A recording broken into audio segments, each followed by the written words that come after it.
नमस्कार, मी प्रभाकर लोंढे, खडतर प्रवास वर्तमानपत्राचा तथा खडतर प्रवास यूट्यूब चॅनलचा मुख्य संपादक। आज आपण धाराशिव शहरामध्ये जिल्हाधिकारी कार्यालयाच्या समोर उपोषण स्थळावर आलेलो आहोत। या ठिकाणी पारधी समाजाचे गरीब लोक उपोषणाला बसलेले आहेत। या पारधी समाजाच्या तरुण पोरावाच्या शिक्षणावर गदा येत आहे, अशा पद्धतीची त्यांची मागणी आहे। त्यांचं म्हणणं आहे की खरे चोर जे आहेत त्याला सरकारने पकडावं, आमचं काही घेणं देणं नाही, पण आमचे शाळा शिकायलेले जे लेकरं आहेत त्यांना विनाकारण संशयित आरोपी म्हणून त्यांना ताब्यात घेत आहेत आणि याच्यामुळे त्यांच्यावर गुन्हे नोंद झाल्यामुळे आमच्या लेकराचं कॅरेक्टर खराब होत आहे। आमच्या लेकराला नोकरी लागत नाही, आमच्या लेकराला शिक्षण घेता येत नाही, अशा पद्धतीची त्यांची मागणी आहे आणि जिल्हाधिकारी कार्यालयाच्या समोर ते उपोषणाला बसलेले आहेत। विजयाबाई दामू शिंदे, राहणार मानमोडी, तालुका तुळजापूर, जिल्हा धाराशिव, या ठिकाणच्या काही महिला आहेत। आपण त्यांना विचारूया, विजयाबाई दामू कोण आहे, काय माहिती, तुमचं काय मत आहे? माझं मत आहे साहेब, का माझ्या लेकराला 9 वर्ष माझे लेकर मोक्यामध्ये टाकले होते असे दुश्मन लोकांनी साहेब।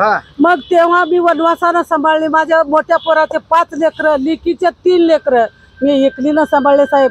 आणि आताही पाठला करतात पोलीस लोक। कुणा लेकर किती शिकलेले आहेत? माझे शिकलेले नातू कोण 8वी शिकलाय। शिकलेल्या लेकराला संशयित आरोपी म्हणून द्यायला लागले साहेब। बरं, मग आता इकडे बाय मावशे, मग तुझे लेकर गुन्हेगार आहेत का? नाही साहेब, मग आता सरकार ज्यावेळेस ताब्यात घेते लेकरू त्यावेळेस तुमचं काय म्हणणं आहे? माझं म्हणणं आहे की हे माझी जातवाली नाव घेते ते खोट्याने नाट्याने साहेब, आणि खोट्या नाट्याने नाव भगवाना परी घेते साहेब, आणि त्याच्यावर नेऊन खरा गुन्हेगार असला तर तुमचं काय मत आहे? खरा गुन्हेगार जर असलं तर माझ्या सगळ्या 4 खेडे आहेत, माझ्या 4 खेड्याला विचारा साहेब। खरे गुन्हेगार असले तर सरकारच्या बाबतीमध्ये काय मत आहे? खरे गुन्हेगार त्यांचं, अरे बाई, खरा जर गुन्हेगार असेल तर त्याला सजा द्या साहेब। आणि तुझ्या लेकर खोटे जर गुन्हेगार असतील तर तुझ्या लेकराला माझी आई मला मिळायला पाहिजे। तुमचं काय मत आहे? सर, माझ्या जिवळीमध्ये माझा नवरा एकटा असतोय। म्हणजे माझ्या घराला कॅमेरा असून बी माझ्या 3 पोर आहेत। मी आज 7 वर्ष झाले मी बामणी केशगाव रस्त्याला आहे कारखान्यावर। मी इथून मागून बिकून चालते। तिथं पोलीस लोक लातूरचे, उस्मानाबादचे सगळे परगावला। माझ्या जिंदगीत आमच्या आई बापाला त्या गावचं रस्ता ताव नाही, काही नाही, तरी त्या गावचे जिवळीतले सरपंच पाटील असताना माझ्या गावामध्ये पोलीस लोहारा पोलीस स्टेशन असताना बिगर चौकशीला येत नाही तर लांबलचे असं रेल टाकून रात्री 14 गाड्या येऊन माझ्या मुलाला दाबदूब, माझ्या 8वीचा 10वीचा मुलगा, एक 14वीला मुलगा यंदा 15वीला जाते, त्या मुलगाला शाळेच्या शिक्षणाला बिवबिन मारायलेत। माझं मी एकटी मा इकडं मुलं माझे कोणत्या शाळेला आहे? लोहारा, आपल्या जिवळीच्या शाळेला। लोहारा कॉलेजला एक मुलगा आहे प्रदीप म्हणाला।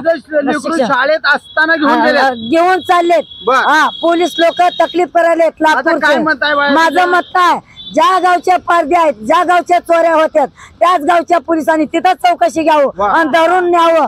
माझ्या घरामध्ये कॅमेरा बघावं, 24 तास माझ्या घराला कॅमेरा आहे, त्याच्यामध्ये चौकशी करावं आणि न्यावं। माझं पोरव कुठं हालत नाही, ते कुठं जात नाही, ते माझा नवरा एक आहे। माझा दीर बोलवत आहे, शेळ्या सांभाळतोय, सासरा आंधळा आहे, सासू लंगडी आहे। घरामध्ये असताना माझी हात जोडून ती आहे की माझ्या जिवळी गावामध्ये माझ्या 3 लेकरावर उस्मानाबाद साहेबांनी बी चौकशी करावं की रंजनाचे लेकर शाळेत शिक्षक आहेत, तिथं जाऊन जिवळी गावामध्ये अपंग नाही, नवरा चांगला आहे।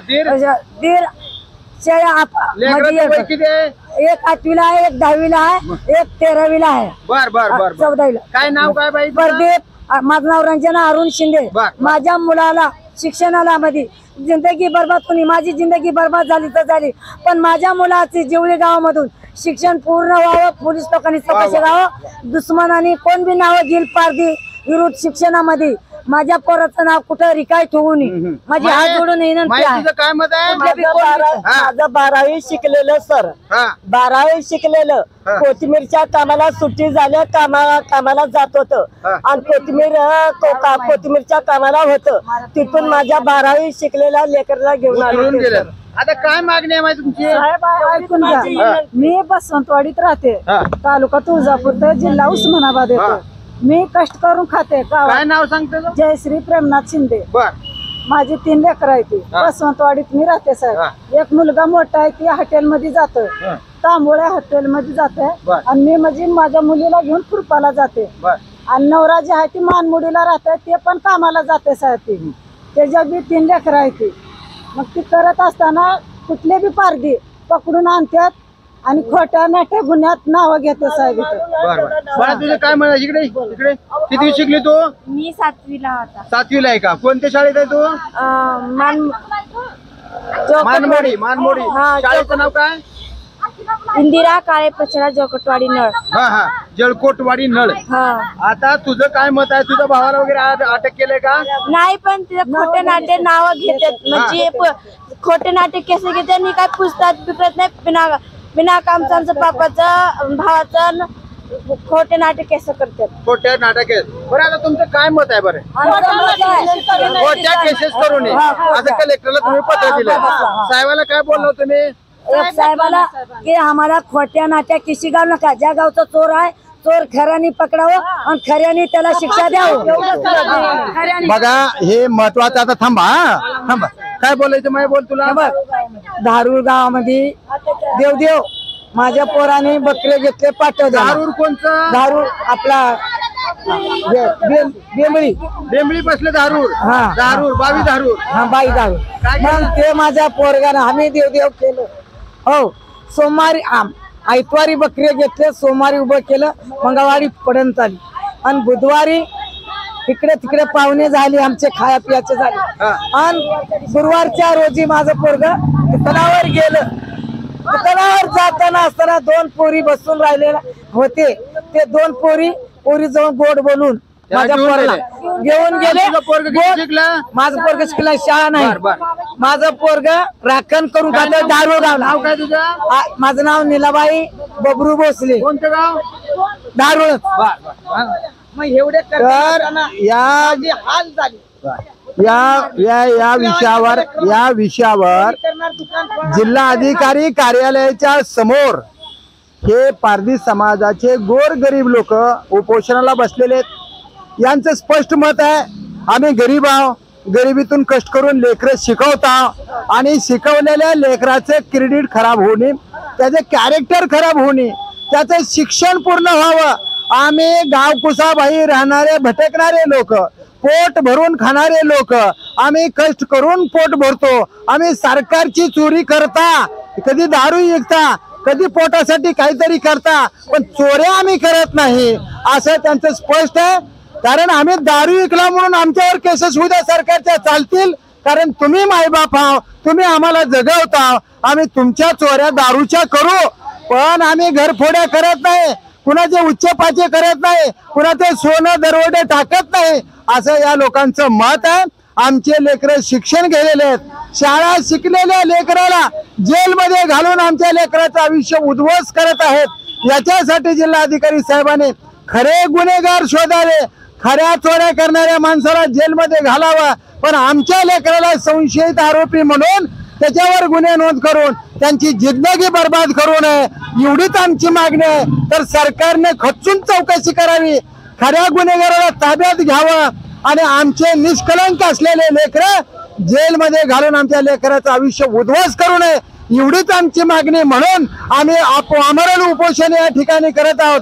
आम्ही मेलो तर चालेल, पण आमच्या लेकराला न्याय मिळावा एवढीच त्यांची मागणी आहे. तर बघू जिल्हाधिकारी साहेब या प्रकरणाकडे कशा पद्धतीने बघतात.